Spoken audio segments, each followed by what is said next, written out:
Nefer is the brand new character coming to Genshin Impact for version Luna 2, and in this video we're going to go over her full pre-release guide, including her build, artifacts, teams, and how good she's looking to be in the meta based on pre-release footage, to help you decide if you should get Nefer and how to make the most out of her if you do. Welcome to Jello Impact, where we build and test every single character to help you decide who you want to wish for and build. The version Luna 1 banners featuring Flint and Galon are finally here. If you're planning on spending for these or any future banners, let me recommend Loot Bar. I have been personally using Loot Bar for over a year, and I've spent thousands of dollars on my personal account. They are safe, using currency exchange to get you discounts on the crystals you were going to buy anyways. They have tens of thousands of 5-star reviews, and right now you can get a limited time offer for an even bigger discount than normal. They're very easy to use. Just choose the pack you want, enter your UID and region, and your top up is delivered in minutes. The all-in-one bundle will be available for a special limited time price, allowing you to take advantage of the double top up bonus coming with Luna 1 and Genshin's anniversary. New users also get a 5% coupon, as well as two 3% coupons for clicking my link. New users clicking my link also get access to a $2 welcome. And if you play other games like Star Rail or Zenless Zone Zero, you can use Loot Bar for them too. It's partnerships like these that allow me to continue bringing the content I do to the channel, as well as supporting my family. So thanks to Loot Bar for sponsoring the video. Starting off with her Ascension materials, you can find them all here so you can get prepared. If you're already set on getting Nefer, these are the things you'll want to go for. And for her build, starting with weapons, her signature is obviously the best. It's actually quite a good signature relative to other signatures in the game. It's one of the larger increases, around 21 to 22% higher than everything listed on this third column here. If you have the pulls, if you want to vertically invest into Nefer, her signature is a good one to go for. 21 to 22% might not seem like that crazy of an increase, but because Nefer is a true hyper carry and does close to 100% of the team's damage, any increase you get on Nefer will be massive, including her weapon, but this also does include things like artifacts, talents, any piece of investment, making sure you have good support artifact sets on your support teammates, which we'll talk about. Anything you can do to give Nefer more buffs, more builds, more stats, anything you can do will greatly help the team, just like someone like Mawika. Lauma's signature is her second best in slot, but of course, Lauma is almost mandatory for Nefer teams, so there's no real reason to put this on Nefer instead of Lauma. You can put it on her, it doesn't really matter. The only time I could see you actually putting this on Nefer is if you accidentally got two because you were going for whoever. I think Lauma was with Nahida. So if for some reason you were going for Nahida's weapon, you lost and got two of... Now, is that even possible? I don't know. I don't know if it's possible for you to get two. Maybe you got a double. Then you can consider putting this. Wait, no, it doesn't stack. It doesn't even stack. So yeah, whatever. All of these weapons are about the same. The Widsith is technically averages out to be slightly better than the others, but it's so cringe that I put it on the same level. And the Black Marrow craftable is really good, but if you don't want to craft it, then all of these other ones are basically the same. If you happen to get refinements on the new Gacha 4-star, the little moon one here, it will be better. As soon as you get even one refinement, it will be better than the others. But I don't expect many people to getting lots of refinements on this one without getting Nefer's weapon. So it's a 1 in 10 chance of getting the weapon, because it's a 50-50 to get an on rate up or off rate up, and then a 1 in 5 of a specific 4-star. So the odds of you getting lots of copies of this are just very, very low, and you're probably going to get Nefer's weapon before you even get R3 of this. So yeah. And then some people might be wondering about sacrificial fragments. It's not good. Nefer's not held back by her skills. She's mostly held back by Verdant Dew generation in terms of... So sacrificial fragments giving you more skills doesn't help because it doesn't give you more Verdant Dew.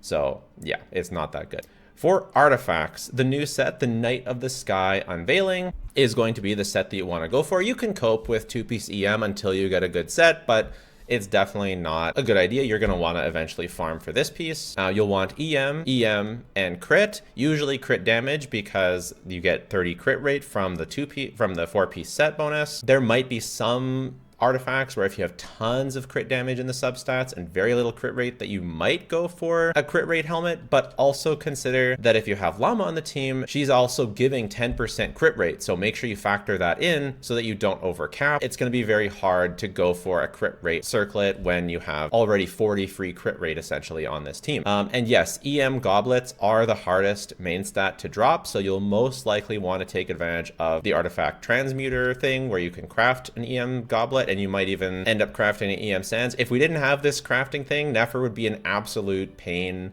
to build. She would be one of the worst. She already is one of the worst characters to build in terms of difficult to achieve stats. But thanks to the artifact transmuter and the reroll system, it's really not that big of a deal anymore. Plus, you can always have an off piece, of course. Substats, you're not looking for any ER. You're not looking for any attack. You're not looking for anything except for crit rate, crit damage, and elemental mastery. And there's no flat stats that she can take advantage of either. So fun little piece of trivia. I'm pretty sure that she takes the crown from characters like Skirk, who were previously the most difficult to get really high quality builds of, because she only uses crit rate, crit damage, attack percent, and no ER, no nothing, no elemental mastery. But at least you have flat attack. And I know flat attack sounds really cope, but it is about just over a third of an attack percent substat, which is you know, so it is something. Whereas Nefer gets absolutely zero value from anything except for crit rate, crit damage, and EM. So very picky character. In practice, it's kind of whatever. It's artifacts. Yeah, in practice, it's kind of whatever. I don't know. She's going to be harder to build, but you get so much free crit rate, and most people look for crit rate and crit damage anyways. So yeah, since we have the artifact crafter, it's not something I'm really going to complain about. It's going to be fine. She does make up for it though a little bit, because she doesn't benefit at all from going above level 80. You do want to fully ascend her, very important, but going above level 80 is actually a total waste of books. The way that Lunar Bloom damage works, it doesn't get affected at all by level. So you'll want to leave her at level 80 ascended. Don't take her to 90, don't take her to 100. And so you'll save some resin on books from Nefer, which is pretty cool. For talents, you'll want to crown her skill eventually, and then whatever for her burst. Some people may not end up using her burst all that much. I do think it's worth leveling. I'll probably crown it, or at least level 9 it, just because sometimes for finishing off enemies, it's going to be really good, or filling up the downtime while you're waiting for verdant dews sometimes. So I do think leveling her burst is definitely worth it, but you don't have to crown it. You can leave it at 8 or 9 or whatever. Now, a section that I don't usually cover as much, but I'm starting to cover more because support sets are becoming more and more important, is team artifact sets. Now, it doesn't really matter where the team artifact sets end up going all that much. Llama, of course, will want a 5-star set, but it could be Deepwood or the Silken Moon Serenade, because she wants as much EM as possible for buffing. And then you'll need someone else on the instructor set. Could be Aino, could be Kuki, could be whoever else. It really depends on the team, and it's sort of up to you as to which character gets which thing. But someone needs to be on Silken Moon Serenade, someone needs to be on Instructors, and someone needs to be on Deepwood. As long as you have that, you're pretty much good to go. Remember that the Silken Moon Serenade doesn't even need to be on a Nodcry unit as long as you have 2 Nodcry units on the team, and Deepwood does not need to be on a Dendro unit at all. As long as their skill or burst is hitting the enemy somewhat frequently-ish, then Deepwood is fine on anyone, Silken Moon Serenade is fine on anyone, Instructor is fine on anyone. Instructor is best on the character that cares the least about stats. For playstyle, so you won't see any footage from me about the playstyle until the release of Nefer, but I do have some thoughts on it from knowledge that is more than just looking at sheets. Anyways, I can't really talk about it, but okay.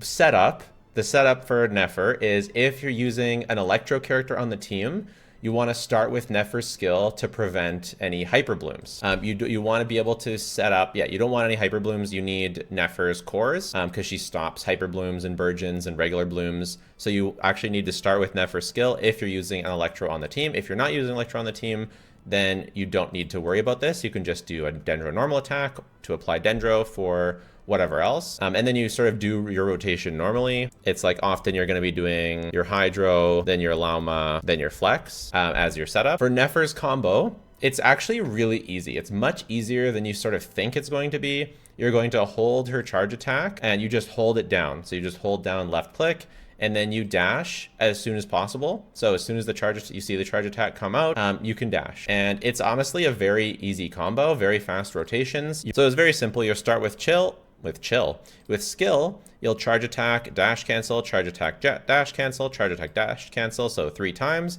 and then you skill again, and then do the same thing.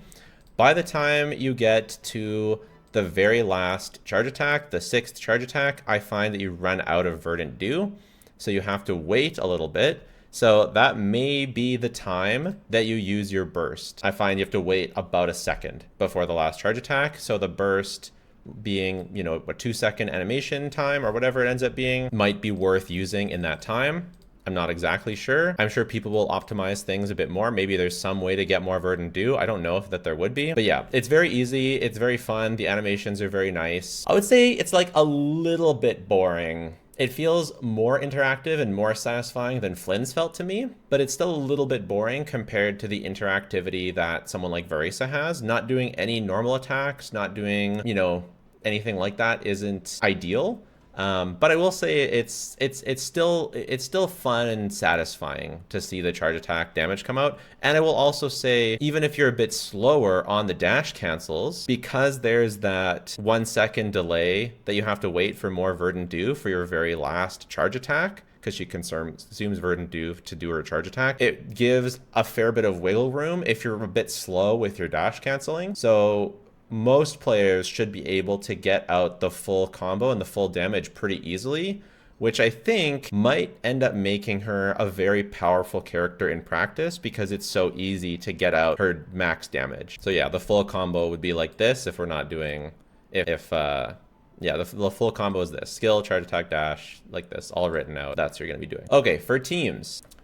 Basically the team core is Lauma plus Hydro plus Flex. So the core is Nefer Lauma. If you don't have Nefer, we'll talk about it in a minute, but it's very, if you don't have Lauma, we'll talk about it in a minute, but it's very cope. Your Hydro, best is Aino if you have C1.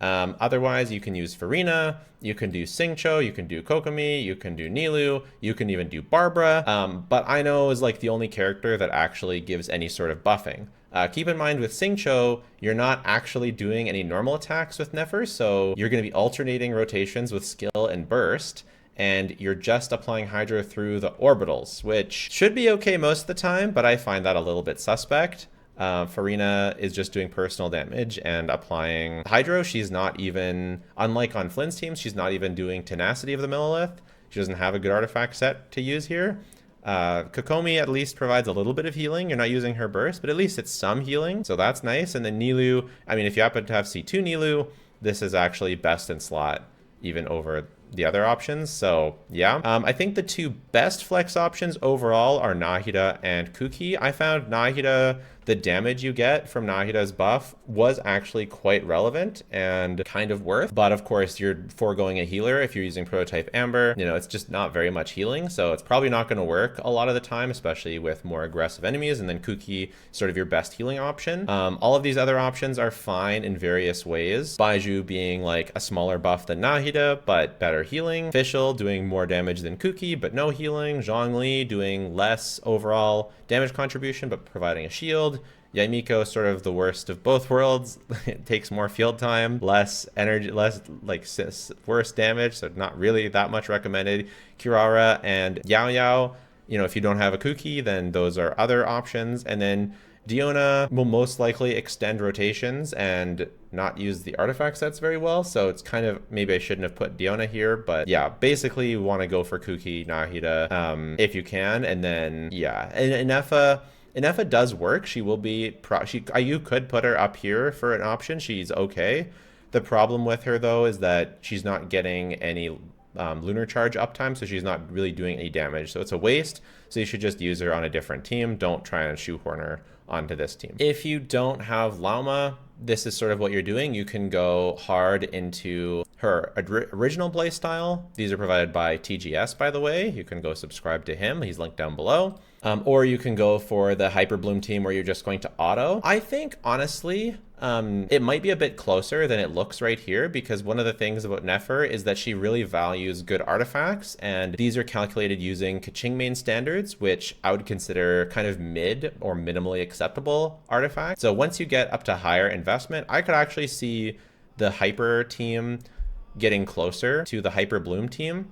And both of these are still technically better, or like well, the Hyper Bloom one anyways, is like a bit better than an Alhaitham Hyper Bloom team, at least a pre-Lauma Alhaitham Hyper Bloom team. It's around the same. So you can, you know, if you get Nefer and play on a Hyper Bloom team, you can expect sort of Alhaitham level performance, which is definitely not ideal in 2025. It's definitely not going to feel great. It'll still clear some stuff, especially Nefer shield stuff, but yeah, you're gonna ideally really, if you're not getting Lauma, if you don't have Lauma now, and you really should plan to get Lauma in the future, otherwise I wouldn't bother pulling Nefer.